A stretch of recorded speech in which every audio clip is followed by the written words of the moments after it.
Hello, everyone. Welcome to another English learning video.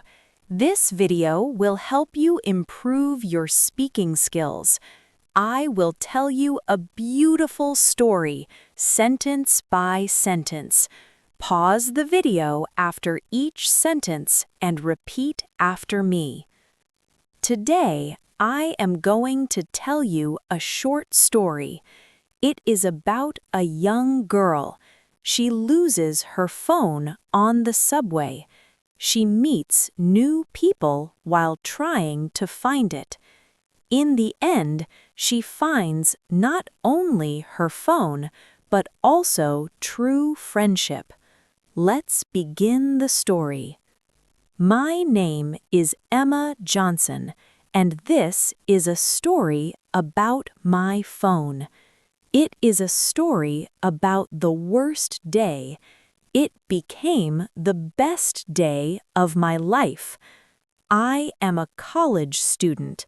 I live in New York City. I study art at university. Every morning, I take the subway to school. That Tuesday morning started like any day.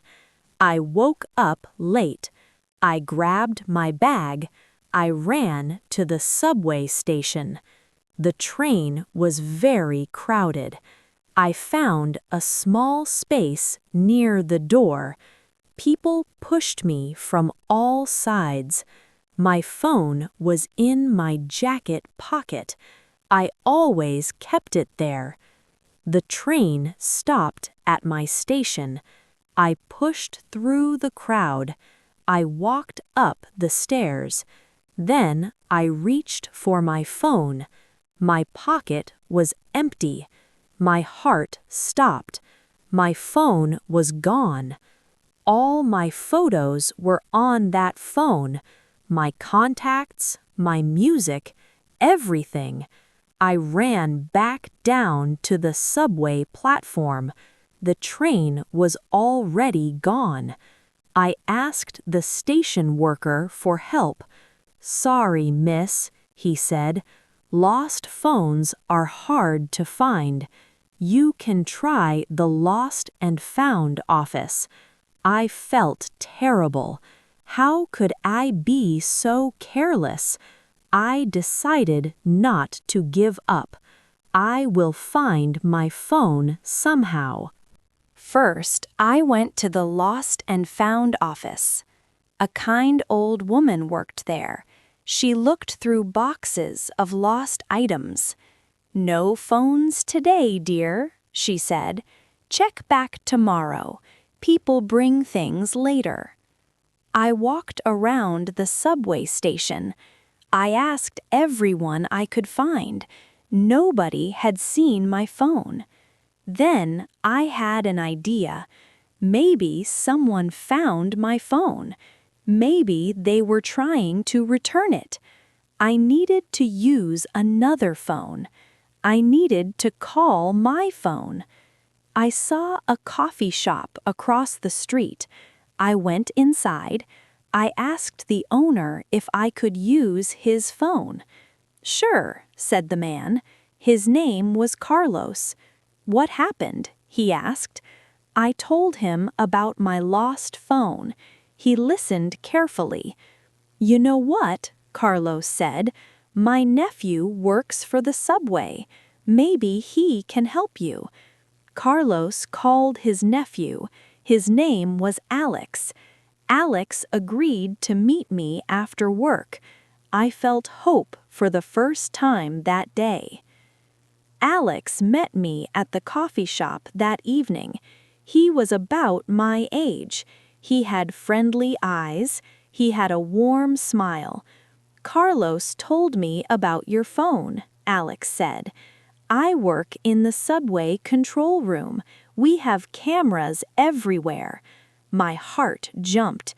"Can you check the cameras?" I asked. "I can try," Alex said, "but I need details." I told him everything: the train number, the time, even what I was wearing. "Come with me," Alex said. Let me show you something. We walked to the subway station. Alex took me through a special door. It was marked Staff Only. We went down a long hallway. This is where we watch the trains, Alex said. We keep people safe. The control room was amazing. There were dozens of screens. They showed all parts of the subway. There, I pointed to one screen. That is the platform where I got off. Alex started checking the camera recordings. We watched the screen carefully. Alex found the right train and time. Is that you? Alex asked. Yes, that is me, I said. The train arrived. It was very crowded. People pushed everywhere. Then we saw something interesting. A tall man in a blue jacket stood close to me. When the train stopped, he got off quickly. Alex made the video play slower. We saw the man bump into me. Something fell from my jacket pocket. There, I shouted, my phone fell out. We saw a teenage girl pick up my phone. She looked around. I was already walking up the stairs. The girl took a piece of paper from her backpack. She wrote something on it. Then she stuck the note on the subway wall. Can you zoom closer? I asked. Alex made the picture bigger. The note said, "Found phone. Owner, please come to Central Park tomorrow at 3 p.m. I will wait by the big fountain. Sarah." What a smart and kind girl, I said. Alex looked at the clock. It is already evening, he said. But what if someone else takes the note? I worried. Do not worry, Alex said. Let me check if the note is still there. We went to the platform. Alex showed me where the girl had put the note. The wall was empty. Oh no, I said sadly. Someone took it down. Alex had another idea. Maybe the girl will check the wall again, he said. We went back to the control room. Alex checked the camera feeds from that afternoon. Look, Alex pointed to the screen. There she is. The girl looked at the wall. She looked sad. Then she wrote a new note. She put it on the station notice board. She put it on the notice board, I said. We ran to the platform. The white paper had clear writing. Found phone. Owner, please come to Central Park tomorrow at 3 p.m. I will wait by the big fountain. Sarah. Perfect, I said. Now I know where to meet her. The next day, Alex met me at the coffee shop. Carlos gave us free coffee. He wished us luck. Are you nervous? Alex asked. A little, I said. What if the girl does not come? She will come, Alex said. She worked hard to help you. We arrived at Central Park at 2:45 p.m. The big fountain was easy to find. At exactly 3 p.m., I saw a girl walking toward the fountain. She had a backpack. She looked around carefully. That is her, I said.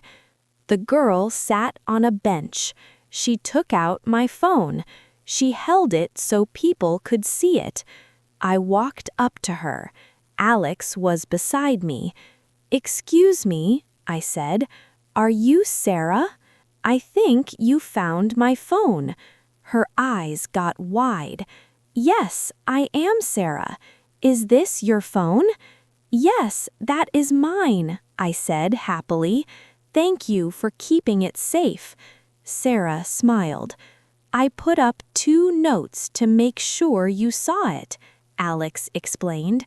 We saw your note on the subway camera. Sarah looked surprised. "Camera?" she asked. I explained everything. How I lost my phone, how I met Alex, how we found her through the cameras. "You are smart to leave notes," I said. "Thank you for not giving up." "You do not need to thank me," Sarah said. "I'm just happy to help. I wanted to do something special." Sarah kept my phone safe. She wrote multiple notes. "Do you like art?" I asked Sarah. "Yes," she said. "I love to draw, but I am not very good." "Everyone can learn art," I said. "Would you like me to teach you? I go to art school." Sarah's face lit up. "Really? You would do that?" "Of course," I said. "You helped me so much." Alex spoke up. "Sarah, do you like music too?" "I love music," she said. "I play guitar." "I am a musician," Alex said. "Maybe we can all be friends." 2 days ago, I lost my phone. I felt terrible. Today, I found my phone. I also made 2 new friends. Alex had become more than a friend. He was kind, funny, and talented. Sarah felt like a younger sister. She was smart and creative. I loved teaching her about art. "You know what?" I said. "Losing my phone was the best thing that ever happened." "Why?" Sarah asked. "Because it brought us together," I said. "I found friendship and love." Alex took my hand. "I found the most amazing girl in New York City." Sarah laughed. "And I found the best art teacher in the world." We sat together. We watched the sunset over the city. My phone was safe in my pocket. My heart was full of joy. Sometimes when you lose something, you find something even better. Dear friends, the key phrases you should learn from this story will be very useful in everyday conversation. My heart stopped. This is an idiom. It doesn't mean the heart literally stopped. It means the person felt a sudden, strong feeling of shock, fear, or surprise. I decided not to give up. This phrase means to continue trying and not quit, even when something is difficult. I felt hope for the first time that day. This expresses a turning point from feeling sad or hopeless to beginning to feel that something good might happen. Staff only. A common sign on doors. It means only employees are allowed to enter. It is not for the public. He made the video play slower. Can you zoom closer? These are useful phrases for talking about watching or analyzing video footage. Play slower means to reduce the speed. Zoom in means to make the image bigger to see details. Her face lit up. This idiom describes how someone's face suddenly looks happy and excited. Maybe we can all be friends. A friendly and casual way to suggest starting a friendship with someone or a group. My heart was full of joy. A beautiful expression meaning the person was extremely happy and content. Sometimes when you lose something, you find something even better. This is the main lesson or moral of the story. It means that a bad experience, like losing a phone, can accidentally lead to a much better thing, like finding new friends.